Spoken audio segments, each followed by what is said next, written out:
2020 has been a year of unprecedented acceleration in the digital economy. The digital age has revolutionized everything, and words like disruption and innovation are today the status quo.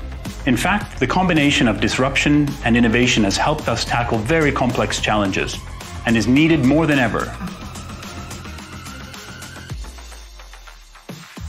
Plug and Play is the world's largest open innovation platform. We work with more than 400 multinational corporations around the world to accelerate and multiply their corporate innovation efforts.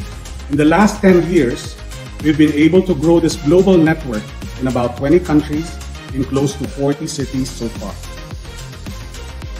Now, COVID-19 has plunged many of us into uncertainty. Nonetheless, we can still find some bits of optimism. And many people have framed COVID as the world's digital transformation officer. In fact, it is a good example of how businesses, especially startups, can pivot and thrive in challenging conditions. There's an increasing demand for the latest innovation and technology. Many of these startups have the capability and global applicability. And we also want to spread VC funding and the impact of innovation to solving big problems outside of large markets, but also into some of the more smaller fragmented markets in Southeast Asia. Collaboration is in incentive. There is no success in digital innovation without bringing people on the way, right, with you. Because another thing we have learned from this situation is our daily work has changed. The way we interact with people, the way we work on projects and make things happen has totally changed. While advancements in technologies have been happening at unbelievable speed, it is no exaggeration to say that technology and innovation are literally changing our lives and habits. To say the least, the future looks very exciting. More than anything else, we are growing so rapidly due to the relevance of our engagement with our corporate partners, and I'm excited to see a lot more growth and opportunities of engagement in the coming months. Hello everyone, it gives me immense pleasure to be with all of you today and to introduce Plug and Play, who we are and what we do globally. This is Sarah Perez and I am the Senior Corporate Partnerships Manager leading the business development initiatives and responsible for growing the corporate ecosystem of Plug and Play here in the country. In a nutshell, Plug and Play's mission is to drive innovation by connecting the brightest minds worldwide. And we do that by bridging the gap between the world's most innovative startups to the world's largest corporations. The story of Plug and Play begins in the 1990s with our CEO and founder, Saeed Amidi. Part of their business profile is owning real estate in the Bay Area, one of which is the Lucky Building, which quickly gained reputation of its own through the success of its tenants with the likes of Google, PayPal, Logitech, Danger, and many others. Over the years, Saeed has realized the special position this building put them in as investors. So they were able to meet some of the world's most notable startups at an early stage, which led them to the question, what if we could do this on a bigger scale? And that's how Plug and Play came about. So essentially, Plug and Play's business rests on three pillars. At our very core, we are venture capitalists. We invest in 200 startups worldwide every year and co-invest with the world's best VCs. Our second pillar lies in our acceleration programs. We have over 40,000 startups in our ecosystem. With over 200 industry expert venture analysts, we have ongoing sourcing 24/7. We take pride in the due diligence and all the heavy lifting we do in verifying and curating startup technologies. So for every program we run, we accelerate batches of startups that are not just vetted by us, but also by the corporates that we're working with. These two pillars have enabled us to build the world's largest consortium of corporations, where we supercharge the innovation of over 500 major companies all over the world. So when we say we are the ultimate innovation platform, we are backed by our numbers. So we are currently present in over 30 cities worldwide with a 600-strong workforce, and a third of which is fully dedicated to scouting and vetting technology companies. We are headquartered in Silicon Valley with multiple offices spanning all over the US, LATAM, MENA, and Asia Pacific. We run programs in multiple industry areas. Currently, we have programs in 19 verticals in our various locations globally. Our Asia-Pacific operations touch on several verticals, including fintech, insurtech, health, sustainability, travel, smart cities, food and ag tech, and many others.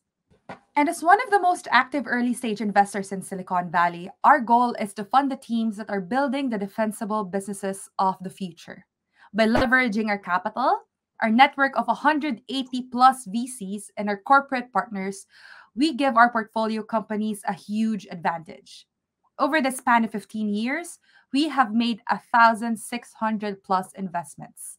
The majority of our portfolio companies are based out of the US and Europe, and we are foreseeing a healthier pipeline of investments here in the region over the next few years. So in 2020, we have invested in about 160 startups with an average check size of $100,000.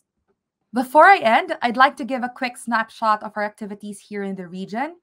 Plug and Play Asia Pacific focus primarily on the rapidly growing Southeast Asia region. Our headquarters is located in Singapore, where we launched in 2010 to invest in high-tech startups in the region. So since then, we have invested in more than 50 startups and have collaborated with various governments as well as 40 of the region's largest corporations. So by providing high-quality business development and launch support to program stakeholders, our centralized location helps us build a thriving ecosystem in Southeast Asia.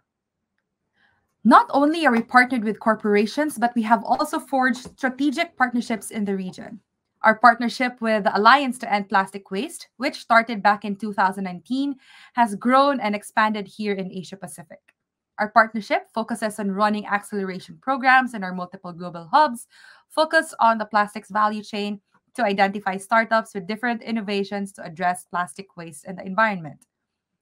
We have also partnered with several government agencies, technology incubators, and the like by accelerating the most promising startups from our partners' ecosystem through our GOAL program. So this international accelerator provides a soft landing into foreign markets by international entrepreneurs. We can help them find product fit, product feedback from industry experts, and connections towards investments and partnerships. On the other hand, we are also running the Facebook Accelerator program, which seeks high-impact startups that are looking to integrate Facebook tools and products, or those that are focused on the use of data and artificial intelligence in a trusted and transparent way to scale their business. So this leads me to the end of my presentation. If you wish to know more about Plug and Play and how we can be of help to your organization, please don't shy away from reaching out and connecting with me.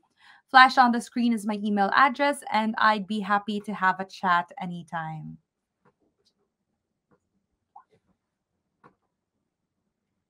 And moving on, we are delighted to host you a panel discussion. We have convened a panel of two game-changing leaders to discuss the impact of startups on the fintech industry, their visions for the future, and the best practices for fostering growth and what it takes to be the next big thing.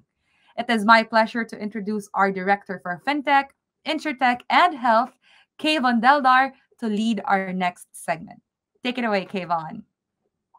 Hello, everyone, and welcome to our panel today on best practices in financial services for corporate innovation. My name is Kayvon. As Sarah mentioned, I'm the Director for Fintech, InsurTech, and Health at Plug and Play Singapore, which focuses on the broader APAC region. And today I have two stellar guests with me. I have Cyrus Cruz, who is the country head for UBX Singapore and one of their venture leads as well for UBX. And I have Connie, who is the CEO and co-founder of Appbox. So it's a pleasure to have both of you here on the panel. I'm really looking forward to the discussion today. And we'll just start off with some brief introductions on your background. And Cyrus, we can start with you. Thanks, Kayvon. Good morning, everyone. As Kayvon mentioned, I recently joined UBX about 4 months back, helping them set up a UBX Singapore office. Well, our objective here is to be able to widen our network in the region. We do have a corporate venture capital fund, and we like to connect with startups moving forward. And of course, we aim to look at startups that will be able to booster our agenda in terms of being the leader in the open finance ecosystem in the Philippine market. Yeah, that's me, Kayvon. Over to you again. Thanks, Harris. And Connie?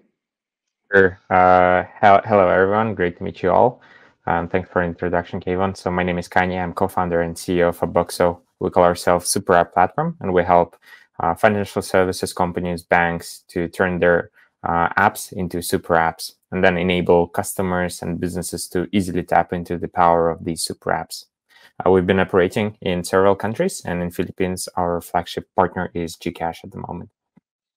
Cool. And we're definitely going to dive into that partnership later in the discussion, I guess, to just get warmed up. And it's really great that we have, in terms of corporate innovation best practices, we have someone from the incumbent/corporate side, even though it's kind of a spinoff, as well as someone from the startup side to give your unique perspectives. So Cyrus, I guess to dive into UBX a little bit, can you just go into a bit more detail into what UBX does, and I guess what triggered Union Bank to spin it off and kind of invest more in this innovation space? Yes, thanks, Kayvon. Yeah, probably just to set some context on what UBX is. So UBX is the corporate venture lab and corporate venture fund of Union Bank of the Philippines. So Union Bank of the Philippines is one of the 10 largest banks in the Philippines and also one of the most digitized ones. UBX was spun off about 3 years ago for us to be able to accelerate our growth in terms of the innovation space. I mean, long story short, we hear innovation there, but what does that really mean? How could traditional businesses like banks, or even from my previous experience, insurance, capitalize on new digital technologies that are accessible for us now to be able to widen our reach, particularly in a market like Philippines, where we have a huge underbanked and underserved segment? How could we capitalize on this technology and build new business models to be able to tap into the wider audience and also at the same time attract the upcoming new segments of customers who are digitally native? So in a nutshell, that's what we do at UBX. Could deep dive further on the platforms that we have if you wish, Kayvon. Cool. I think just as a follow-up question and knowing a bit more about your business is that you have several different ways in which you function. You have venture building, where you kind of have your own, let's call them startups or internal companies. You, and you mentioned in your introduction, you have a CVC arm as well that looks to invest. So I guess whenever there's like a new idea that Union Bank or UBX would like to spin up or invest their time and money into, how do you leverage your different vehicles to do so? Okay. Well, for that, for example, for UBX, we're developing that open finance ecosystem. And with the ventures that you've mentioned, these are modular ventures that we offer to our corporate or even general partners for that matter. We are present in the realms of payments, lending, open banking, website shop building, and of course, insurance. Further to that, for next year, we're also looking to deep dive into decentralized finance. In terms of how we leverage on the two tools that we have, again, as we see fit, because we have a technology team in the Philippines, we're 160 strong now as we speak, very capable team to be able to develop the ventures in-house. But of course, as with this in the past 5 years in the ecosystem, particularly here in Singapore, there's also added value in working closely with startups, for that matter, who have established business models. Particularly for us, our focus has been in the Philippine market for quite some time. So this is a very good gateway for us to be able to identify companies who have mature experience in certain business models that we're looking at, for us to be able to make an investment in and collaborate with them and bring them back to the Philippines. Awesome, great. We'll switch gears and go to Connie now. I guess this is your time to pitch to the audience of just what is Appbox. So what was your motivation for starting it, just the entire journey that you've gone through? And if you'd like, you can even dive a little bit into what you're specifically doing in the Philippines as well towards the end. Yep, sure. So Aboxo, as mentioned, we call ourselves Super App Platform, and we enable any app to become a super app. What that really means is we have a technology which can enable any app to start launching what we call a mini app technology. So this is a small app which can be embedded inside of any other native app experience, so that as a user, you don't need to download any app from the App Store. You can access all the services within one app. The story started when me and my co-founder, we were actually building another app, which was a all-in-one travel user experience where users can access all the travel services within one app. But what we realized is that there is no easy way to integrate third-party services, which we realized is a common problem across corporate innovation, banking services, financial services, who want to expand their offering into different adjacent verticals. That's how we kind of pivoted into the B2B model, where we started offering the technology that we built in-house for other companies. Specifically in Philippines, we work with GCash, which is obviously a very popular mobile wallet, which is now turning themselves into a super app. Now we power more than 100 integrations inside of Gcash, ranging from grocery delivery, retail, food delivery, etc., etc. And all these services and marketplaces can be accessed within Gcash platform. Here we are. Perfect.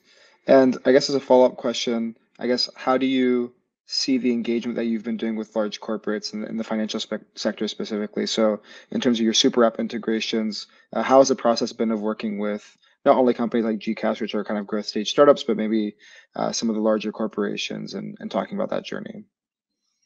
So far the journey was good. We started just after the COVID-19 hit, so there was definitely a shift in the mindset of all the banking and financial services companies, and there was like we wanted to bring kind of a lot of innovation to them through our software. In terms of the partnership, it took some time, obviously, to establish ourselves as a partner that the companies can trust, and they started kind of opening up for us. And so far, we've seen good uptake with multiple companies, both mobile wallets and banking services. Cool, sounds good. And then switching gears back to Cyrus for UBX, I did want to dive into some of the specifics for some of the ventures and some of the efforts that you've been doing over at UBX. Specifically within blockchain, you guys have definitely done quite a few ventures. So I wanted to pick your brain there and figure out, I guess, in hindsight, it might be very obvious why you guys decided to invest some time into this, but I guess what was the motivation for investing heavily in this space and creating ventures in this space? Yeah, so again, going back to the rationale of a corporate venture setup, and it's no different from what we do at UBX. So even about 3 years back, one of our leading platforms in open banking, we branded as I2I, has been leveraging on blockchain infrastructure to be able to tap onto the mid-sized and rural banks across the Philippine market. So we'd like to continue in that momentum and our familiarity in this space. And as of the recent months, we've also invested in a company called PDAX. So in the Philippine market, it's known as the leading crypto exchange platform. Similarly, we've also worked with Cardano for a staking pool under UBX as well. And as we speak right now, as we are preparing for next year, not to spill some beans, we're heavily focused on decentralized finance and further leveraging on blockchain and crypto to be able to utilize for our new business models in the 2022. Great. And let's talk about DeFi, for example, since you just brought it up. And you also mentioned that you have your own tech team as well, which is based in the Philippines. But I guess for when you're looking to build these new ventures, is quite interesting to me. Is like, so to large corporates, you always ask like build, buy, or partner, right? Yes. So, and that's like the corporate innovation phrase that's been used over and over. So I'd love to get your take on how you guys think about that issue. So one of the interesting things, and I think this is at the heart of the DNA of Union Bank, not just UBX, we've been very digital first, even all the way back into the 90s. So Union Bank has been always perceived as one of the more tech-savvy organizations, even before this buzzword of fintech and decentralized finance came about. And it's ingrained very much in our DNA. And that could be very much seen with our technology team under UBX. So we call that the Q Lab. So we have an in-house development team, not only our vanilla type of development team, but also we're very cognizant of hiring new relevant talents. So we have specialists in the realms of blockchain as well. So with that, our internal development team, we not only service UBX, the Union Bank, and the conglomerate, but likewise, we also work with large conglomerates outside of our ecosystem. With that, actually, we also have some very interesting conversations as we speak with upcoming e-commerce companies in the Philippine market for us to be able to do that. Awesome. Great. Back to Connie. It's a very similar point because whenever you're pitching, whenever any kind of software startup is pitching their technology to, let's say, large incumbents, they're always going to consider between building it in-house, leveraging something else that might be available, acquisition offers, partnerships. So whenever you're pitching to large companies, I guess what is the value proposition you're bringing so that they would partner with Outboxo as opposed to doing it on their own? Yep. So I guess this is really more of an internal question first. So how important for these companies is the vertical that they want to tap into, and which area of the technology they want to focus on? Because obviously, some companies, they are kind of, they put certain vertical as a super high priority, and in that case, even if we offer a really good product, they still will go for development of this product in-house. The way we structure our pitch is our software enables companies to launch not one, two, or like 10 partnerships, but you can enable hundreds of partnerships and at some point probably thousands.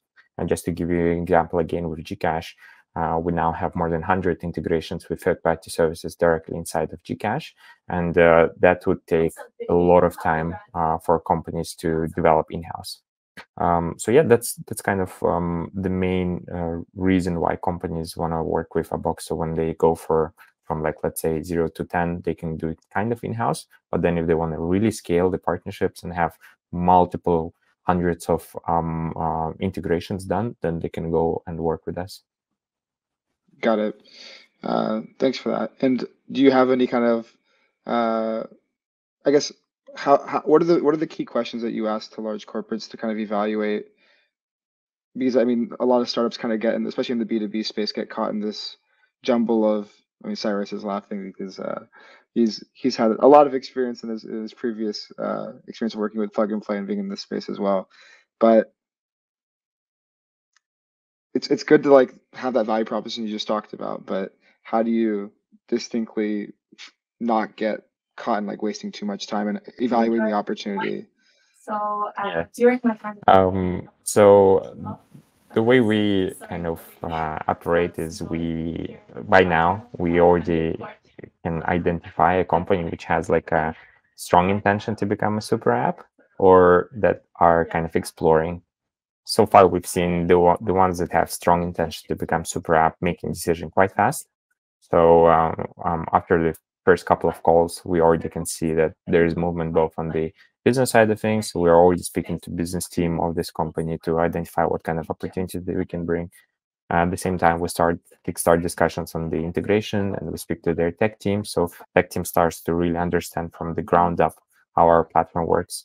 At some point, we just know that this company is going to work with us.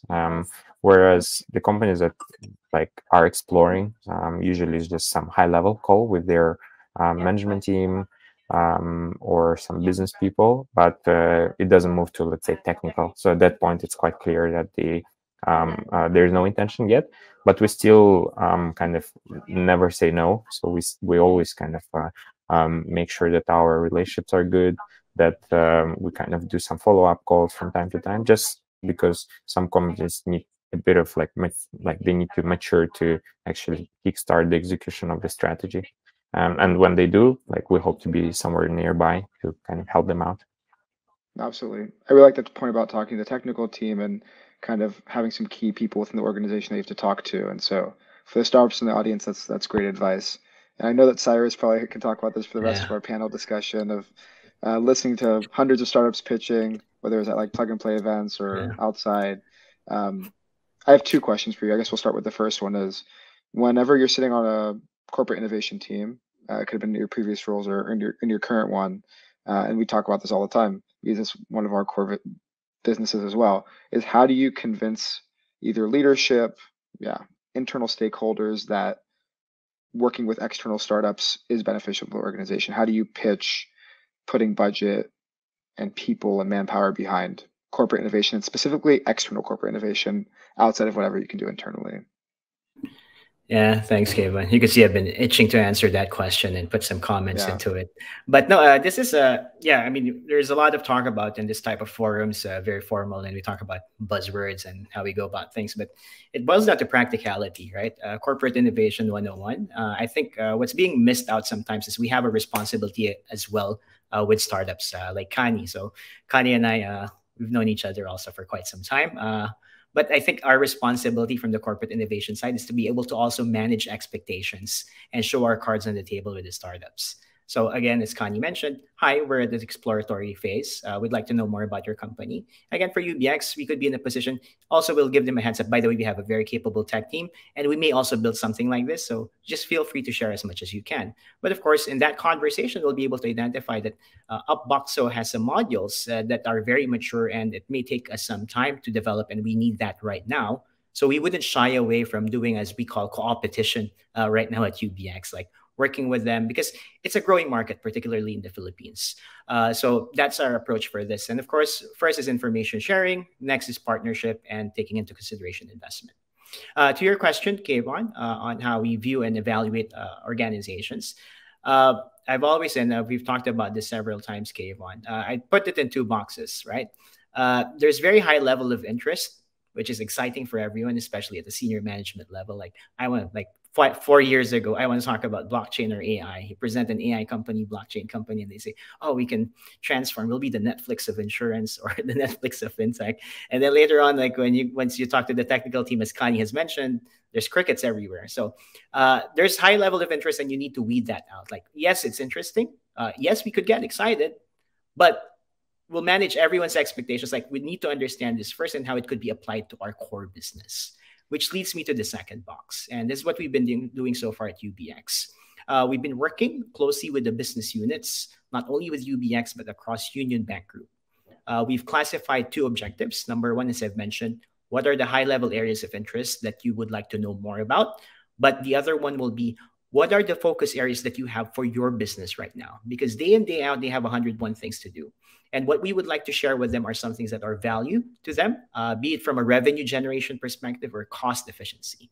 And of course, from there, we'll find some innovative solutions on how we could help them reach their goal. Yep, I'll stop at that. You gave a bunch of points there that we could just dive into a bunch of different ones. The most recent one you just mentioned is talking to different business units. What are your best practices? I mean, since there will be people from other corporate innovation teams on the call, and it's a quintessential question. It's like, how do you? We just talked about the executives, and people are very excited about buzzwords, but the Bs tend not to be in general. They're very business. They're very, how's my quarter looking? How's my business looking? Yes. And how do you get them to kind of look outside of their bubble? Yeah, and as I've been saying also, like in our previous engagement, K1, you work with the individual markets, and of course, you work with the local business teams. Their agenda is to meet their KPI for the end of the year. Usually, innovation projects are very strategic. This could take 3-5 years and very little to no return. On the hindsight, there are business units who are very switched on, and if you're lucky enough, they also have dedicated teams to be able to work with you. So you need to identify that. But again, this is not saying that, okay, let's just focus on the ones that will be able to work with you. Also keeping a high level touch point with the ones that are too busy for you, and just share with them from time to time. And if you have a use case or a business case wherein you feel strongly about a new business model that they would need to explore, then it's a time where you would explore allocating resources for those business units for them to work on. And more often than not, best case scenario will be that resource should be coming from the business unit. But of course, with everything else, that's easy to say in this type of forum. Of course, there's budget and everything considered. But I think the easiest way to go about it is to have that resource coming from your corporate venture team. Again, relationship is very important, and being able to understand what really their pain points are. Because effectively, this is about you guys collaborating with each other. Whether it's innovation or not, it could be some boring operations or finance project. But if people are not talking or not working with you or not sharing with you the pain points, it's not going to go anywhere. It's no different from sharing innovative solutions. Thank you for sharing the B word earlier, budget. We're definitely gonna hop into that. I'll give you some mental time to prepare for that question. We'll go back to Connie, and then we'll definitely talk about like innovation team structure and budgeting for these projects as well. Connie, back to you. We just talked a lot about, I guess, corporate innovation best practices from the corporate side. I also wanted to talk about, from the startup perspective, sometimes pivoting your product. I mean, you've gone through like I wouldn't necessarily say 2 transformative pivots, like one very big pivot, and then you've also expanded your value proposition tremendously with like partnering with Gcash and other super apps. So from the startup perspective, when do you decide to pivot your business, and why would you do it? Yeah, so I guess it's quite a simple answer here. So as soon as you see that there is demand for something which is adjacent to what you are building, and for you, it doesn't take a lot of resources to build that new vertical or new product, then you can try and pivot. And if you see that there's higher demand for that product, then you just go for that. In our case, what we realize is that for like when we started building our technology, we only had this like infrastructure to build mini apps. Whereas when we started speaking to e-wallets like Gcash and other big e-wallets across the world, another problem that we've identified is how can we enable small and medium businesses to tap into the super app kind of trend. And the simple answer was how to like make it easy for them to build these mini apps and to integrate them within these super apps. So that's kind of the product that we already had in mind, but we never kind of actually started building it until several super apps we've been talking to, all of them at the same time were saying that they have this problem or issue that they have in mind, which needs to be solved. And that's how we just kind of, it took us like a month to just extend our platform to build that kind of capability as well. We started offering to our super app partners, and right now it grows quite well. Right. And that's definitely what you've been working on with a lot of e-wallet companies, as you've mentioned. I do want to talk about, on top of that, because this is a financial services focused panel, even though Appboxo does much more beyond financial services, I do want to kind of dive into that. What do you think is the main value proposition, like a super app, and like for the, let's say the many apps of the world, digitalizing them, bringing them onto these larger platforms? Is the innovation mostly in payments, or where do you see the journey for Appboxo within the super app mini app infrastructure place, specifically within financial services? It could be partnering with e-wallets, it could be working with larger banks, especially with this pivot that you just talked about. Where do you see the application specifically within financial services? So far, financial services, we're definitely the kind of on the super app side. So we have two partners, mini apps and super apps. On the super app side, financial services definitely had the kind of the most demand for our product. Key reason is because some of the verticals in financial services, such as payment processing, e-wallets, they have low margins on their main business, so they want to expand into e-commerce, some adjacent financial services like insurance, lending, and for all those integrations, like they need integration software, and that's where we can help. Some of the applications that we right now have is like integration of insurance products. So we power insurance integrations already, and we have like a module that we're building, which is going to enable it easier to start offering insurance to your customer base. We have already grocery delivery, which might be kind of slightly odd, but we've seen across the world that grocery delivery right now is growing very fast, and there is a lot of like financial services applications, such as, let's say, extending lending, offering BNPL on that. Imagine you can buy like a shampoo BNPL, like that is a very interesting proposition that we've seen in some countries, and definitely like wealth.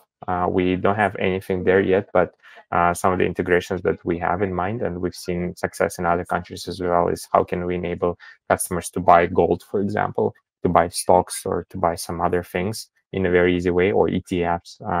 And again, that will require certain integration. Mini app technology is actually super helpful in that case, because like building the whole like wealth management platform is going to take a lot of time. Whereas if you integrate third-party wealth management platform, then you kind of outsource the whole job for the company just specializing in that. So yeah, these are some of the applications for financial services.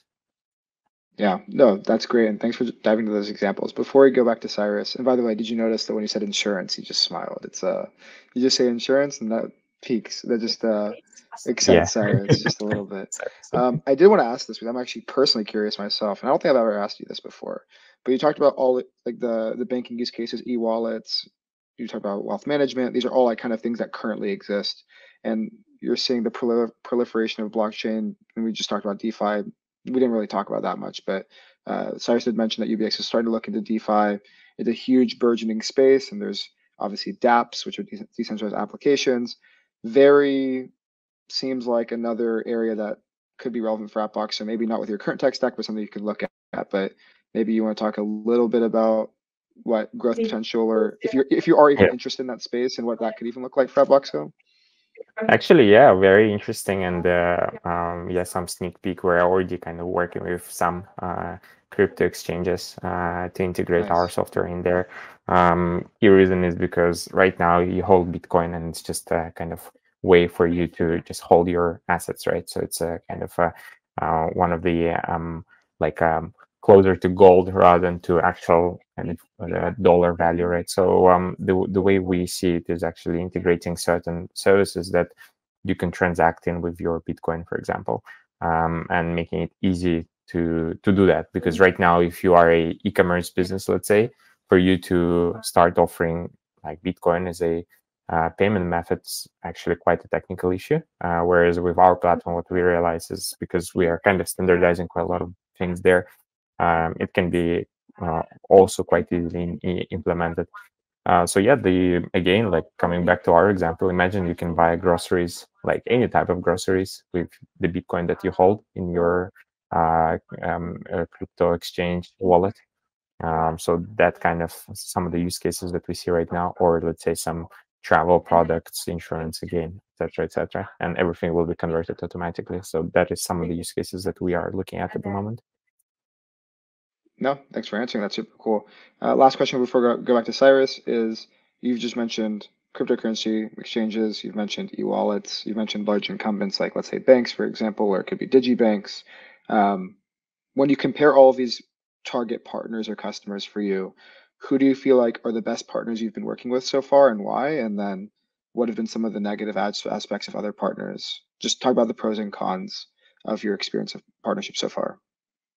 Yeah, so obviously it's always easier to work with with startups, or at least companies that are kind of more closer, like associate themselves as a startup rather than but why? yeah. Like why is it easy? I mean, it sounds it sounds I obvious, guess but like I guess to dive into like what distinguishes their process as different. Yeah, so decision-making process is quite simpler. Compliance part of things is also simpler, so you don't need to go through like a lengthy onboarding process, which we had to go through with some of the kind of bigger organizations, which like place security at a very, very important part, which we also place, but like a lot of things are just take a lot of time. Whereas with startups, decision making is quite easier, and you can like move faster, basically.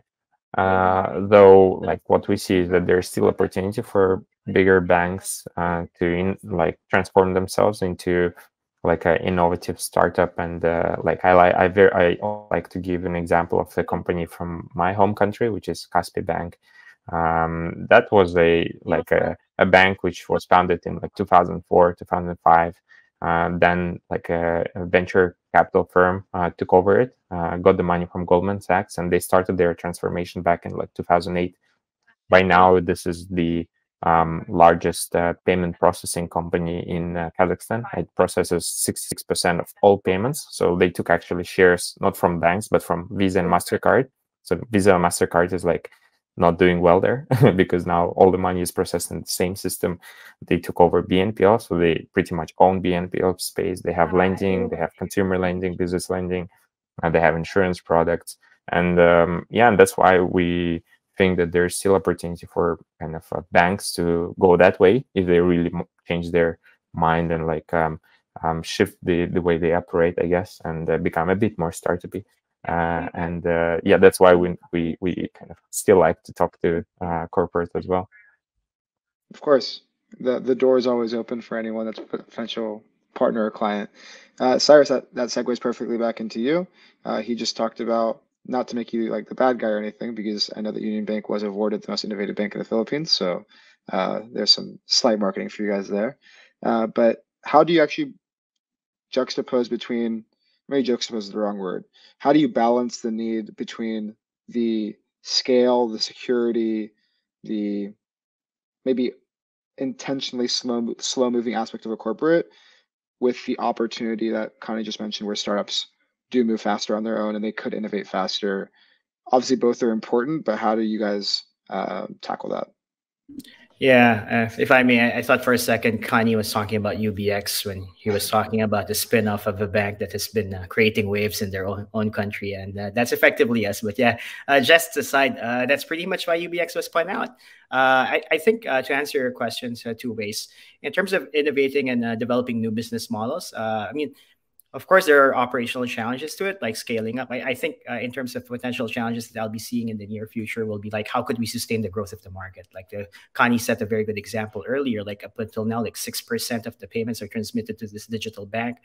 So we're anticipating that, but of course you need manpower resources, right? I think in terms of scaling and how we plan that will be the thing that will be on our plate. I think one thing that we've been looking at, we've actually UBX has recently hired what do you call this? Compliance and regulation guy to make sure that in anticipation of us getting to that scale, and of course the regulators will start to look at us because we're transacting this large volume. We'll be prepared for that. So as early as now, we're only on upcoming year 4 of UBX. We're anticipating that type of growth. I'm not sure if that answers your question, Kayvon. Actually veered away from it. We're in terms of innovation, I think that's what UBX has been doing quite well outside of the bank. We're on step 2. A plus job of like kind of avoiding the question. I think going back to, I guess, you did mention that UBX spinning off was the reason for that was to kind of have an entity that can move faster, more agile, more startup-like. Correct. Maybe the better question to ask now is, what are some of the processes you've put in place at UBX that differentiate you from what Union Bank might do within their own innovation team? Okay, and I think this is where, again, I'll pull it back in terms of corporate innovation and what makes an effective corporate innovation team. Sure. Again, we're spun off. We're not under the scrutiny of a usual bank. Hopefully, that didn't sound wrong. But of course, I think I covered that by mentioning that we have a legal and compliance guy right now, so that covers us for that. But yeah, I mean, just aside again, that's one of the things that help us accelerate our growth is being a separate entity on our own. And going back, I think an effective corporate venture space would be a team that's dedicated for this, and best case scenario separate from the entity like UBX, have your own resources and have your own budget, as you mentioned the B word, right? Because even on a smaller scale, the challenges that I've seen is, especially for the ones only starting their corporate innovation, people are usually double hatting. It's usually a very tech savvy sales guy who's leading it, or probably someone from IT who's passionate about his crypto stocks or something. And it's usually double hat, and that doesn't really get you much done because they're doing other things. So yes, going back, having a dedicated team, having a dedicated budget, and a separate entity would be the best case scenario. And that's what UBX is currently. Sure. I don't want to get in too much trouble for saying this from like a plug and play perspective, but like I have friends that all the time, like maybe they go to some meetings. It could be through plug and play, could be through not through plug and play, and they meet digital teams, innovation teams, and then over time they just grow to hate them because they're like, oh, like, well, they don't have the budget and this and that. And I mean, you mentioned that the ideal innovation team would have the budget. So I guess what are some of the key questions that you like? Let's say you put yourself in a startup shoes, then you're approaching Union Bank or you're approaching, I don't know, JP Morgan or any like large institution. I guess what are the key questions that you ask to kind of see whether the innovation team can actually champion you within the organization, and how do you kind of vet? Because I think ideally me and you sit and we've worked with a lot of innovation teams, and we see the structure of the innovation team not only should have the budget to validate products, but they need to be connected to the business and be able to post pilot and post POC, whatever you'd like to call it, to make sure that something actually happens, or else it's kind of like wasted time and resources. So if you're sitting from the startup side and you're trying to approach a large organization, what is your recommendation? What would you say are the do's and don'ts of finding the right champion? Yeah, no, that's a good question. Well, the obvious one will be how close are you to the decision maker, right? Is the team that you're talking to the decision maker, but that's one. But more importantly, or equally important, other than the decision makers, like, yes, there could be decision makers, but who's the team that's going to execute the POC with you, or who's going to run the pilot with you? Are they very much switched on? And I think I like what Connie mentioned earlier. Is like, when he starts to talk to the tech teams and they get it and they appreciate it, they understand it, it doesn't seem like a threat to them, because I think that's also another thing, Candy, right? I think you may have experienced that. It's like you talk to the IT people, you bring a shiny new object. It's like, is this going to replace my job, or is this going to add to what I'm already doing? So you have to make sure those things are in place. Apologies for being candid about this, but it is the lay of the land. And even with that, I think what's more important, probably in the Philippine context, or maybe just general context, some organizations are very top down. Wherein if you're talking at the high level enough, or probably the high decision makers, and they have the culture that they would have to follow suit on what the recommendations are, then that's good. But again, you have to consider as well, like, okay, this has been mandated to them. They gave you the POC fund, but in terms of execution, no one wants to do it. That's also a problem for you. So going back, I think two things, Kayvon. Number one, identify who the decision maker is and who's lobbying for it. To your plug and place lingo, who's the champion for you? Do they have enough pull? Do they have enough influence? And number two, what does the execution team look like? And what's the relationship between them and the decision makers? Got it. The one thing I do want to touch upon as a follow-up to that is we've talked about decision makers bringing in business, but it's actually one of the hardest things to even if the budget's confirmed, the business is involved, but like becoming a long-term partner with like a corporate beyond like a 3 to 6 month pilot. Like I've heard countless times startups saying, we secured the budget for a 3-month process, but then like after the pilot, even if it's successful, then people question marks over their head. They don't know what to do. So how do you mitigate against that? Yeah, so that's a question for me, right?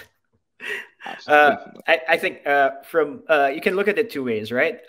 From setting at a corporate, again, going back, we have a responsibility to manage the expectations of these companies, not because we're just trying to be friendly, because collectively we all want to move forward and identify the best solution to be able to cater to the wider market. So I think we have to show cards in that space. And even if we don't proceed, so let's say pilot was successful, 200% expectations, then we realize, you know what, we're shifting gears. We want to look at something else for now. You have to make that explicit. And again, I'm going to reference back to what Connie mentioned. These things happen, but you have to keep your relationship warm, because you'd never know when those agendas will be back on the table. And then for startups, again, you have to manage your expectations. Have that conversation. I think Kanye is at the mature level wherein he's seen a lot of corporates. But for the upcoming ones, it's easy to get excited, especially when you get an email from the CEO of someone who's holding the fund. And hey, man, and of course, there's a lot of enthusiasm for it. Like, try to be realistic about your expectations. And again, going back, so you got the decision maker. Now the execution, how does that look like? Those would be probably the important questions that from a startup would need to avoid any of that disappointments or misalignment. Cool. I do see on the time that we have probably time for maybe 1 or 1.5 questions, perhaps. So Connie, I want to go back to you. And by the way, Cyrus, thank you for extensively talking about your corporate innovation experience. But you did reference Connie a couple of times, so I was like, okay, it's only fitting that he gives some more words of wisdom and gems of advice for us before we close. So Connie, I mean, this is your time to kind of talk to every stakeholder in the audience, I guess specifically for the Philippines or for maybe the entire Southeast Asia region. What's in store for Atboxo that you're willing to share right now? What are you looking forward to for the next 3 to 5 years? What's your goals for Philippines in the region? And any asks from the audience if you have any. So Martin. Sure. Yep. So start with some basics. Our mission at Atboxo is to accelerate development of super apps. What it means is how can we enable great user experience for end customers for super apps by removing all friction of the browsing, discovering the service or some product, and then obviously transacting in there. And then on the other side, how can we enable businesses to easily tap into the super app trend and get the traffic which these super apps have, and to start offer their products and services to end customers and make the whole user experience very, very smooth for these super apps. So yeah, we believe that this opportunity is quite big, and as we are tapping into infrastructure of very large apps like Gcash, which has like more than 45 million users as far as I know. And then on the other side, there are still millions of SMEs that are still not digitized, that can become our customers and be these services or companies that offer their products in these super apps. So for us, like if let's say you are a startup or a small business who want to tap into this traffic, you can come to us and we can help you integrate with them.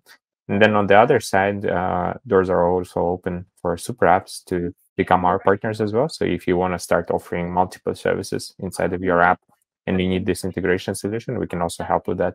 And on our side, we place a lot of importance on our team, and because we believe that brilliant people operating in great environment, innovative environment and culture will produce the best outcome and will make our technology is always best in class and can support all the needs of our super app partners and also media partners. Very cool. And Cyrus, I'll ask a very similar question to you. In terms of your ask for maybe the startups in the room or maybe your peers in the room as well. Maybe you want to talk about your CVC and what you're looking for in terms of prospective investments, prospective partners. Maybe you want to talk about your own venture if you're able to. I'm not entirely sure, but what are you looking forward to for the next few years? And then also, what should the audience get in touch with you for? Kind of felt like Kanye was teasing me, but he kept mentioning insurance. Yeah, thanks for the plug, Kayvon. I also had up our InsurTech venture, but yeah, I think we'll have that panel forum for another discussion. I think for UBX, we built a very strong foundation in terms of embedded finance. And again, we also have built some foundations around decentralized finance, leveraging on blockchain with one of our platforms. And I think we'll go ahead strong with that in 2022. As we've seen an emergence of utilization of blockchain and crypto, not only for the crypto that we read on the news, everybody's getting rich, but practical application for blockchain. And those will be the companies that we'll be looking at. And similarly, we do have a corporate venture fund. Well, we've had it all along, but we're putting a formal structure into it. So we're looking for organizations that will be able to help our how should I put this, mission in open finance. In my conversations with the business units across the Union Bank Group, some of the laundry lists that we have, of course, are in crypto space, blockchain infrastructure, RegTech, EKYC, financial supply chain distribution, just to name a few. But yes, with that being said, we're very excited and to meet with the startups in the Philippine market, early stage up to Series A. And of course, we don't shy away also from mature investments. As mentioned, we're not only a very digital-first UBX or Union Bank, we're a very digital-first conglomerate with the Boites Equity Ventures. So yep, that's pretty much it from my side, Kayvon. Thanks. Cool. If you don't mind sharing, and I know you said it's for a different time, you can give a one-liner TLDR for your venture, as well as one question I also had is, you said early stage to Series A investment for the CVC. Are you guys leading rounds? And also, like, do you guys disclose your typical check size as well? Yeah, so for this year, we're looking at check size, which is the remaining 2 months. Check size up to $3 million. You could either lead or participate in a round. In terms of my venture, it's called Assured. It's an InsurTech platform. Right now, embedded insurance is a big thing right now. So as Connie mentioned, so Connie and I have some previous conversations before. Embedding insurance because Filipino has a very low penetration rate in the market. So it's a model that we would like to polish in the Philippine market, being a very homegrown brand. I think that helps us a lot.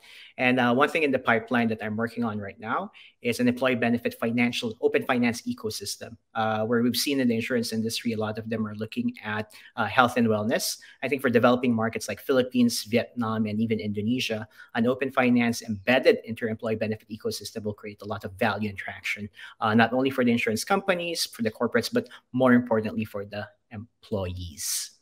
There's my elevator pitch for you, Mr. Deldar. Thank you, Mr. Cruz. And with that, I would like to conclude our panel today. Hopefully, regardless whether you're at a VC, a corporate, or a startup, you got some kind of interesting content. And hopefully, if you're a startup, you're able to work with Appboxo as a mini app or with UBX as a prospective portfolio company or one of their partners. So please do get in touch with them. They do reply quite fast. And if they don't, then you should take that as a hint. But sorry for the pressure there. But no, great to have both of you. And yeah, we'll always stay in touch. And that's about it. Thank you guys for joining. Thanks for having me, Kayvon. Nice to see you again, Kanye and Kayvon. I'll see you guys pretty soon. Thanks so much, guys. Really great chatting.